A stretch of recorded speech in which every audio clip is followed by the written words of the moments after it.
This channel does not promote any violent, harmful, or illegal activities. All content provided by this channel is meant for an educational purpose only. ফের সংবাদ শিরোনামে বীরভূম, সেখানে কাজল শেখ ও অনুব্রত গোষ্ঠীর লাগাম ছাড়া দ্বন্দ্ব প্রকাশ্যে এসেছে।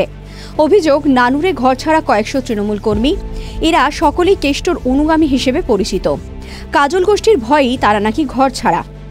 বলা হয় কাজলের খাস তালুক এই নানুর। গোটা বীরভূমে এখন কাজলের প্রভাব প্রতিপত্তি বিস্তার হলেও নানুরই কিন্তু প্রথম থেকে ছিল কাজল শেখের শক্তির রাজধানী। এদিকে তিহার থেকে ফিরেছেন অনুব্রত, আর তিনি ফিরতেই ফের যেন রাঙামাটির জেলায় প্রকাশ্যে এসেছে কাজল অনুব্রতর গোষ্ঠী কোন্দল। অনুব্রত ঘনিষ্ঠদের বক্তব্য, কেষ্ট জেল থেকে জেলায় আসার পরই নানুরে অত্যাচার বাড়িয়েছে কাজল গোষ্ঠীর লোকজন। অনুব্রত অনুগামী শেখ মাকিম বলেন, দাদা যেদিন থেকে ফিরেছেন সেদিন থেকেই কাজলের লোকজন অত্যাচার চালাচ্ছে। ধূপসুরা পঞ্চায়েতের উপপ্রধান শেখ জমরুল বলেন, এখন যারা বলছে আমরা তৃণমূল করি, ওরা একসময় বিজেপি করত, ওরা মিথ্যে কেস দিয়ে অত্যাচার করছে। তৃণমূল নেতা জামশেদ আলী বলেন, ৩০০-র বেশি পরিবার গ্রাম ছাড়া হয়ে আছে, এরা সকলেই তৃণমূল কংগ্রেসের কর্মী।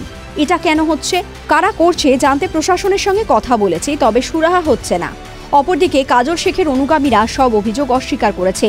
বাপ্পা চৌধুরী বলেন, এইসব মিথ্যে কথা, এমন কোনো ঘটনাই ঘটেনি। টিভি9 বাংলা ডিজিটাল।